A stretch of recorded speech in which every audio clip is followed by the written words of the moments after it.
welcome to the Sinner and the Saint. I'm Melissa Bell. And I'm Allison Kane. Happy New Year. Happy New Year. This is our first time seeing each other for a couple weeks, and it is sleeting outside.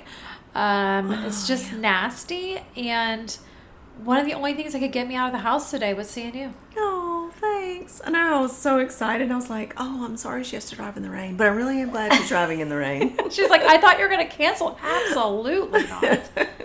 But I'm doing things a little differently this January. Oh. Okay, don't get me wrong. I still did my super obnoxious goal planning and processing of last year, blah, blah, blah. I like it. But our live Christmas tree, they must have cut them later this year, is still like so alive. It's not even dropping needles. Really? So I normally like just clean the whole house out of, like, I don't want to see any more Christmas. I just want my normal house back. So I pushed it in the corner, took everything off it, put some white lights on it, and it's hanging with us through January. Oh, wow. I'm not sure what this new version of Melissa is. I'm kind of afraid. Yeah, do not be afraid. You should be afraid. Yeah, she's like, oh, yeah, you should see her eyes. You should be afraid. We should all be afraid right now. Love it. Yeah, and I have cozy little stations set up in the house, kind of like the Hygge thing we talked about a while ago. Yeah. Something like that. I love it. Yeah. What's different? I took everything. Well, Matt's birthday is 2 days after Christmas. Yeah. And I try to kind of separate the two. Plus, I'm over it because I like to decorate, the beginning of November. Yeah, you sure do. And go all savor out. it for 2 months. But then when it's over, when Christmas is done, I'm done. See you bye. And then it's birthday time. It's funny because Reese's birthday was on Thanksgiving this year, so there was no Thanksgiving or harvest or anything because I'm like, nope. All birthday. It's his birthday. Oh, yeah. That's awesome. Yeah, it was late this year. So, New Year, what's it look like for you, my dear? This is the typical question, right? I mean, people want to know what your goals are, what your resolutions are. And I was sitting Friday evening chatting with a friend by the fire. And she was like, okay, so what are your things for the new year? And I was like, I named like 3 things. Uh-huh. And I said, and everything else in between, I want margin. Because this year, I want margin to be available, to be hands and feet of Jesus, to do something that isn't on my to-do list, but that God puts in my path and I have the margin to do it. Whether it's for someone for an hour, for that moment, but I have clarity and freedom of mind. That's awesome. Or if it's long term, which feels weird to say to people because everybody expects you to have 25 new goals, 18 different projects, 3,000 new things, 20 different workouts. Like, what are you going to do? And I'm like, create more margin. So for me, the question has been, what are you excited about? What are you excited about this year? That's been my question because I am kind of goals and that sort of thing isn't for everybody. And so I think when someone asks you that question, you're like, then am I failing? Because I haven't thought of that yet, right? So I think what are you excited about is a really good question. That is a great one. But I love margin. Well, I'm excited to see what God is going to do. And he kind of showed me this during the Christmas holidays or November, December with some little things that people randomly asked of me that I would have never had time for if I had just bogged down my calendar with all my what I think I should do's and all the things and volunteers and jobs and more projects and all the things that I used to do. I legitimately just used your new motto over the weekend. I was invited to something and there were 2 great things about this. I was going to go with someone that I adore and also going to see one of my favorite speakers, and it wasn't far. Nice. But somewhere inside me, it wasn't a hell yes. So it was a no. Wow. I sat with it for like a week because I'm like, are we sure this isn't a hell yes? But then I told her and I was like, as my friend Allison says, if it's not a hell yeah, it's a no. And she's like, I respect that. Yeah. It does work. It does. It really does. I mean, it really focuses in on like, okay, is this something that I really need to spend my time on? Well, yeah. And then I had to go like, why would that bother me? Anyway. It was fun. I like it. So maybe if you're sitting here going, I don't have resolutions and I don't really care about margin, maybe that's your motto going into 2025. Yeah. Or just focus on what you're excited about. Yeah. I love it. Well, as I got into the new year, I was sitting... 6 days later. I was in Luke 21, and if you've been around the podcast long enough, you know that I like to kind of switch up maybe a Bible translation every year, definitely a different Bible. Like, I think it's great to see all those old, worn out, tired Bibles, but I personally need a new one. I need a fresh start. I need new words. I need to not see necessarily my old notes every time. Because God's speaking new things. So I've been in The Voice a little bit. No, you're not changing translations on me, are you? I mean, I'm in both. I'm in all kinds of things. But I've added this one to my repertoire. Nice. And I loved what it said about Luke 21, or not about, but what Luke 21:34 is in The Voice. It says, so be careful. Guard your hearts. They can be made heavy with moral laxity, with drunkenness, with the hassles of life. Then the day I've been telling you about might catch you unaware and trap you. Okay, the hassles of life.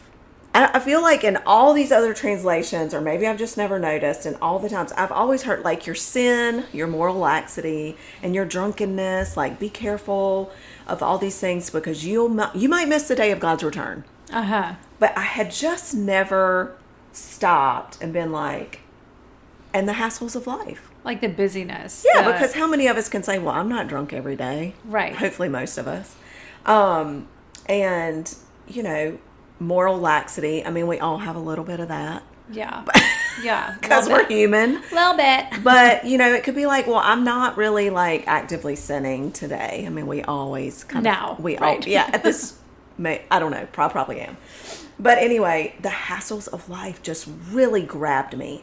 And then, as God would have it, I was reading from one of my favorites. She's actually an artist and a writer, but Jan Richardson, and she introduced this word, holy absence, into my day. And I was like, wow, okay, what does that look like? A holy absence.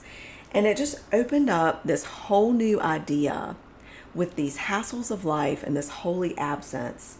You and I have had a couple of crazy years. Yes. Right? I mean, we've had a lot of things. We've been probably caught up a little bit in wrestling with questions, dealing with grief, different traumas, different transitions and life events. Those are the hassles of life. Mm-hmm. I mean, not to mention carpool and lunches and college applications. There's a million other hassles too. But those things can really exhaust us. Right. Right? Yep. And if you're like me, I get so involved in it that I want to push through it. I want to work through it. I want to put all my energy into it. You want to get on the other side of it. I want to get on the other side of that wall, man, and I'm going to dig in. But then what happens when you get on the other side? Well, you've missed a few things sometimes because you're exhausted. And when you're tired, you think about what you miss in life. Like you can be a little snappy. You're not paying attention as much. You know, you're a little daydreamy. You're a little whatever. Like in a conversation, if I'm exhausted, I can't listen as well. Mm-hmm. I don't learn as much. Like if you're sitting in a class and you're exhausted, you're not learning like you would. Right. And so I started thinking, wow, if we could just take a holy absence, this word, from these hassles, from these crazy moments that we're not denying it, not repressing it. Okay, let's be clear. Not ignoring it, not forgetting about it and covering it up, but just simply sitting it aside for a moment and sitting with the verse, be still and know. Like, it just gave me a whole new image on be still. Just be still. And ask yourself, am I tired? Like, what have I been wrestling with that I'm so exhausted from that maybe I don't even realize it? It's interesting. I had a friend recently, I was talking to her, and I think she's had a tough season over the past couple months or maybe even past year.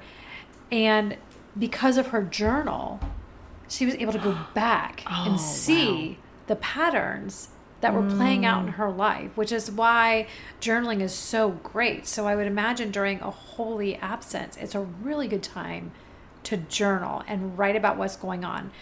But you are correct.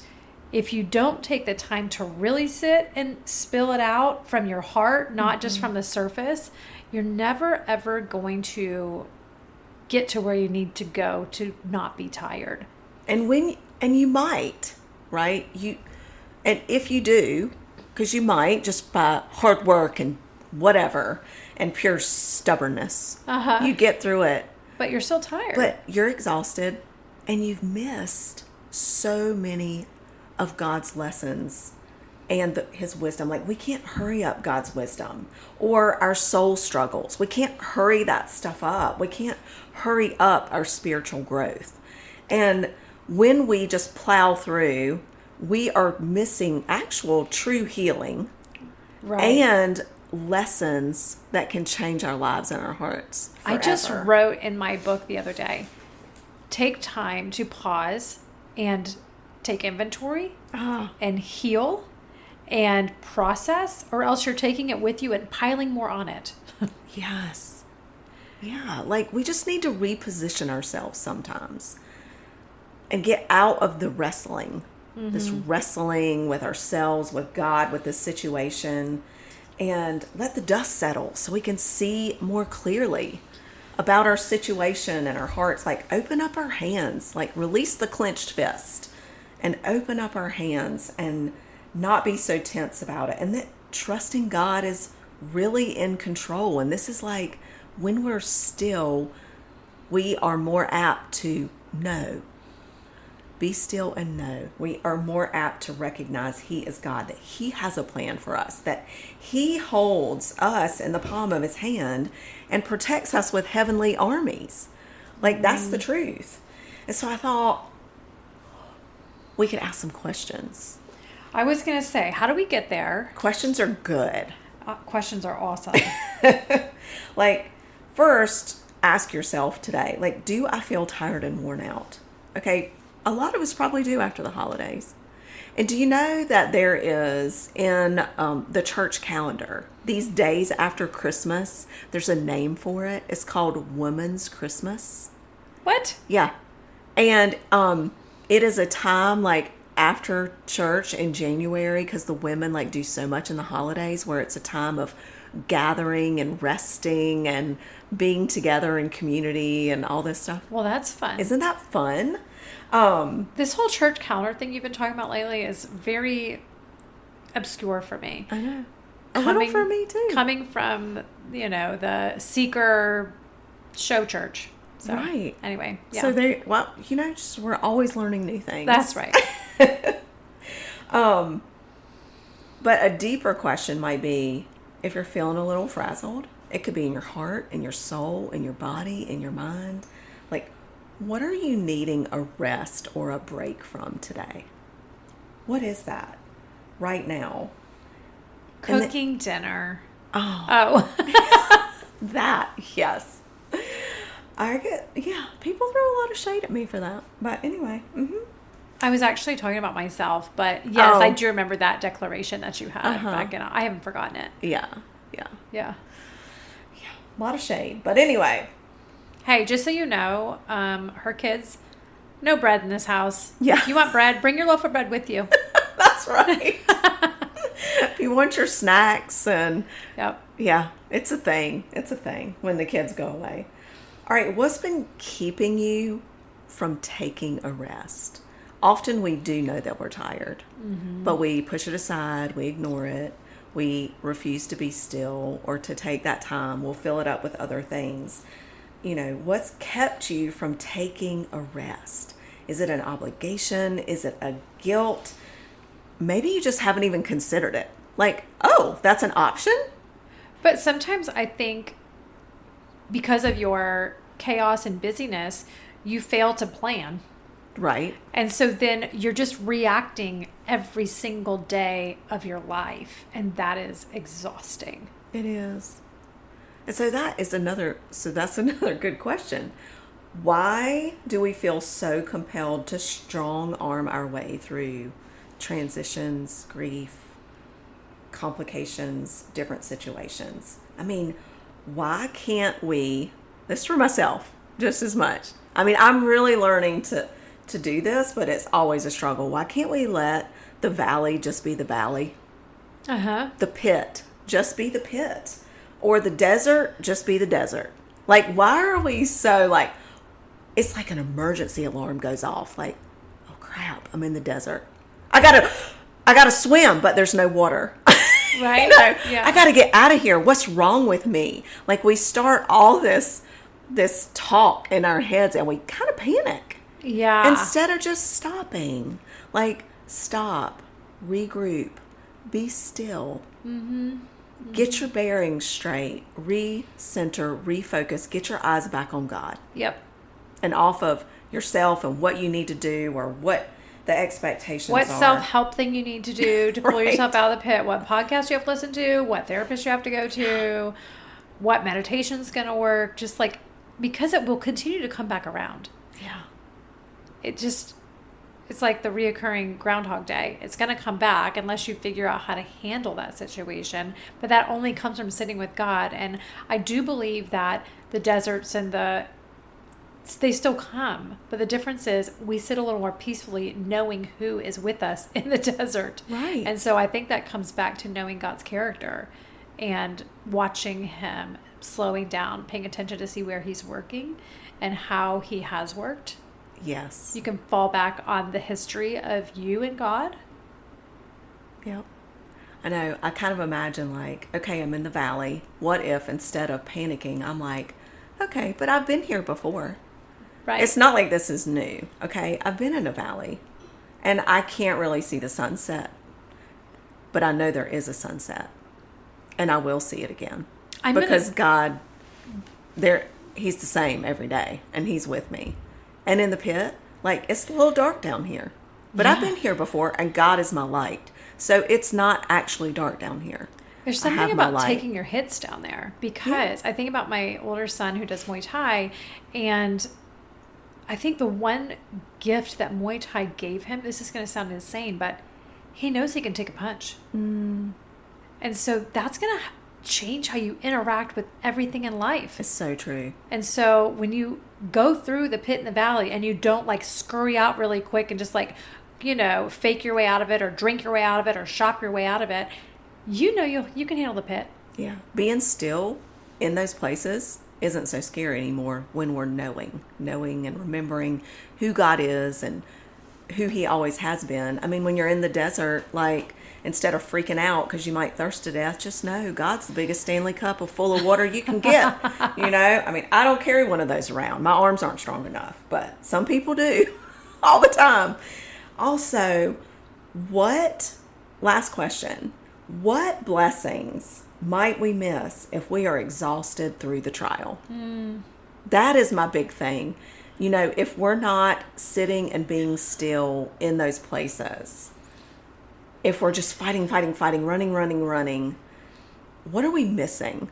Because we're also scurrying so fast. I think of like the Roadrunner from those cartoons. Yep. It's like kicks up all that dust.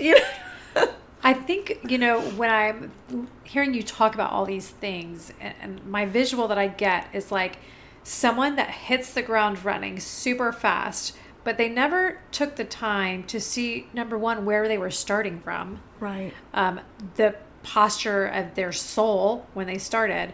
And so you just start running because that's the thing to do, but you're running in these crazy circles like that little tilt-a-whirl thing or something. Or yes. What are those, the teacups at the fair? Yeah. Where I don't go. Or you can take the time to just stop and kind of stand up and stretch a little bit and look around. Do your knees hurt? You know what I mean? Yeah. Do you have good breath? And just a slow meandering, one step in front at a time versus the chaos of spinning. Absolutely. I think that's I didn't really understand what Jan Richardson meant by holy absence, but it's the absence of all that, of the running, of the scurrying, of the fighting, of the wrestling, of the, trying to control it and fix it ourselves. It's just the beauty of be still and know, and let me share my wisdom and change your heart and grow your faith. I just think that's how I want to go into 2025. When I hit, can you remind me? Because I'll forget. But when I hit those moments, those days, those weeks, there might be months. When I hit those moments, I want to be still in them. I don't want to. Now, don't get me wrong. We can't not do anything. But when you're being still in these moments, we're not saying sit there like a lump on a log. We're saying when you're being still and know, that means you're focused on God. Right. What He's teaching you, how He's moving, how He's working and moving you through this, and how He's with you and for you. And that grows your faith. We think it's inaction, but it's action. Yeah, it's not a self-action. It's like, okay, I'm at the bottom. So God, hold me up and show me, right? Yeah. It's very confusing, isn't it? He's so countercultural. It's like, be still. And that's work. It's fine. You won't thirst in the desert. And you're like, wow, okay, I'm so confused. It's hard to wrap your head around it. It is. But I do think for all of you that might feel already the anxious jump of the new year, hopefully this brings a little comfort to know that you're not alone and you can do something about it. Yeah. One of the best things you can do is probably pause social media. Because everyone else is running, right? And so that's the chaos and busyness. And what did you call it in the beginning? The happenings or? Oh, the hassles of life. The hassles of life. I think we would be surprised to know what falls under the category of the hassles of life. Yes. And so maybe be more aware of how you feel when you leave a situation, whether it's shutting down your Instagram or, just closing it out, or, oh my gosh, I get anxious when I look at Instagram because I'm looking at this person's account and it makes me feel blah, blah, blah. Or I need to not look at my emails after 7 p.m. Yeah. That ain't nobody got time for that. Because this is what, if I break a rule like that, here's what inevitably happens to me. I get an email and it's something that I worry about the rest of the night. It's like, oh, great. I have that to deal with tomorrow. And I should have just not looked at it. I could have woken up and dealt with it the next day. Yeah. So where are your hassles? Create some margin. Yes. For your holy absence. Yeah. And keep us posted. Let us know how it's going. And we like your tips because we need help on this too. Thanks for joining us this week on The Sinner and the Saint.